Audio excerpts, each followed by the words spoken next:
longer be saved, ever. And the Lord would not have his people live like that. To just be born with no hope, amen?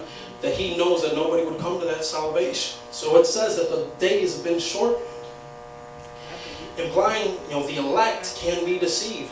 That intimate relationship that you have, if attack after attack can be weakened. And us as humans, if we're not under the Spirit, we can be attacked and separated. And I got news, we can't walk under the anointing 24/7. What's it say in the Word, Tim?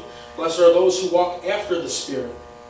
Because we can't prolong in it. Our bodies can't handle that 24/7. So getting back to forgiveness, when I speak about these people that struggle with it, the biggest offense to me, it just seemed like it was just thing after thing. Little things kept on happening to me because I made the mistake or made the choice to pray for forgiveness. So the Lord presented opportunity after opportunity for me to forgive these people. When I was presented with this man, Tim, and I was able to forgive him once I knew the story, I was able to have peace about it. Excuse me. Then there was another incident recently where I was standing at the counter at my work, South Security, just like this, talking to my friend Austin, right after I signed in, had my lunch on the counter. Man, mind you, the sign-in book's off to the side, plenty of room, but here comes the very bitter man. And for those of you who don't know, he is bipolar. So he gets up there, and he nudges me a little bit, and he says, "Move out of my way." And I looked at him and I smiled. I said, "You could just move that book over, right?" And then he said, "I'll throw your lunch on the floor." Now, how many of you know I'm human, and I didn't take too kindly to that. Especially when you talk about your lunch. Especially my food. You can bump me, but don't you touch my food, mate. Hey, my sister Tasha's back there. She knows I'd bite her hand off. Anyways, getting back to the story. I got in the flesh. And I looked at this man after he said, "I'll knock your lunch down." And I was in a threatening manner. I looked at him and said, "You'll pick it up too." But you know what? That wasn't the right way to go about it. And the man, after I did that, after I presented myself in a way that was intimidating, he didn't say anything else. He signed the book and he left. That reminds me of the story when the one brother threatened me in the church. That's a funny one, but that has nothing to do with the message. I'll tell you that later. Hey, man, he doesn't want a bologna sandwich, Tim. Anyway, so I knew that I was wrong.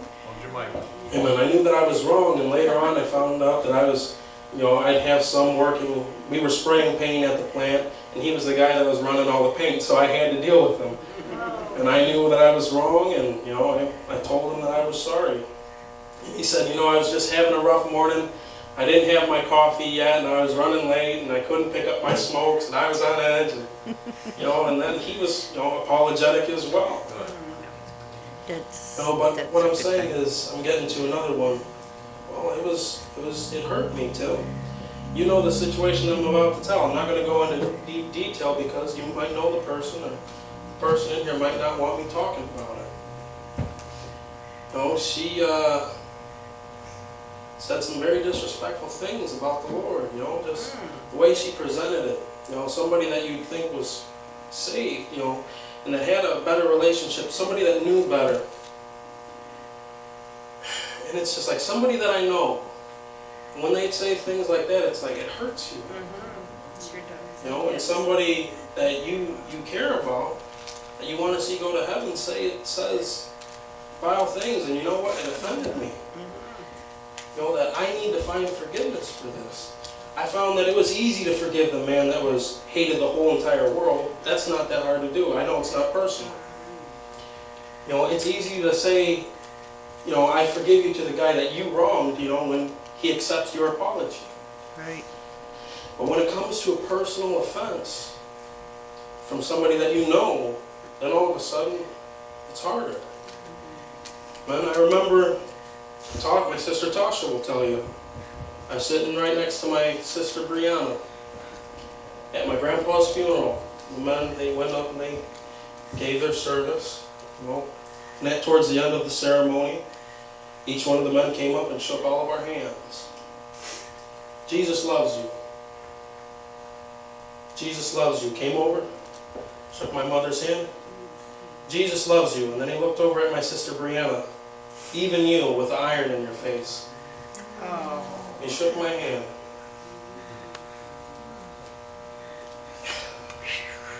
Pushing people away from God. This, after standing up, Pharisees, after standing up Judgmental. and presenting yourself as this holy man of God, you turn your nose up at somebody who's grieving, somebody that needs the love of Christ. Right.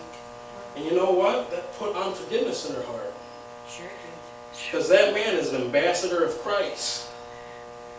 A man that presents himself as a light, a doorway to Christ. Amen. There was a previous verse that I was going to read just before. It was starting in the 15th verse as opposed to the 21st, where it mentions what's bound on earth is bound in heaven. And that there was when that was first talked about, it was Jesus speaking to Peter. He said, you will have the keys to heaven. And what's bound on earth will be bound in heaven. And I went into I started studying what the keys were. Amen. It meant that he was the doorway, amen, that would lead to heaven. And you can check it out in the book of Acts where he starts preaching. He said, it's not that these men are drunk. This is what was foretold by the prophet Joel, that in the last days God will pour out his Spirit. That the young man will see visions, that the old man will dream dreams. You know, that there will be prophecy from men and women. You know, that's what it meant. That whosoever calleth upon the name of the Lord shall be saved.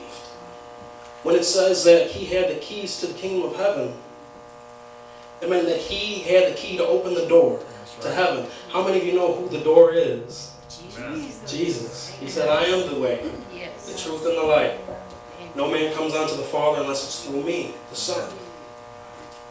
That that Peter would be that way in. That we hold the keys to heaven. That we are a way to usher people in. We are that light. We are that sign.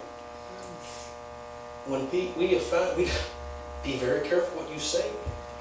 Because us as Christians, we have to forgive. The people in the world, they need to, but they're not obligated. They are, they just don't know. Yeah, that's right. I should change it. They're obligated, they just don't know. Now, there's a couple other instances where unforgiveness could be completely detrimental to somebody's walk. Going back to forgiveness of our past. Sometimes it's hard for us to forgive ourselves. I remember there was another instance in my family where my father was deeply offended at what somebody in the church said to him. For those of you who don't know the story, he was getting scouted by the Cincinnati Reds because he was a great pitcher. And he was so excited, he told his pastor about it. He said, I'm going to get scouted by the Cincinnati Reds. I'm going to play for them. And I'm going to get all this money. I'm going to take care of my family. And I'm going to do this and that and that. And he spoke to him and said, don't do it. And he said, why? He said, there's too much gambling involved in baseball. Amen. How many of you just chuckled? Other than Pete Rose, not really. I'm telling you. Anyways, I digress. He couldn't believe that he would just come against him in such a way that he wouldn't even hear him out. Well, what ended up happening was my father ended up breaking his hand. I mean, you know it's hard to pitch with a broken hand. So because of it, he wasn't able. And while this man of God, this righteous man of God, had the nerve to come up to him and say, see, I told you. Didn't come at him with love. I'm sorry this happened to you.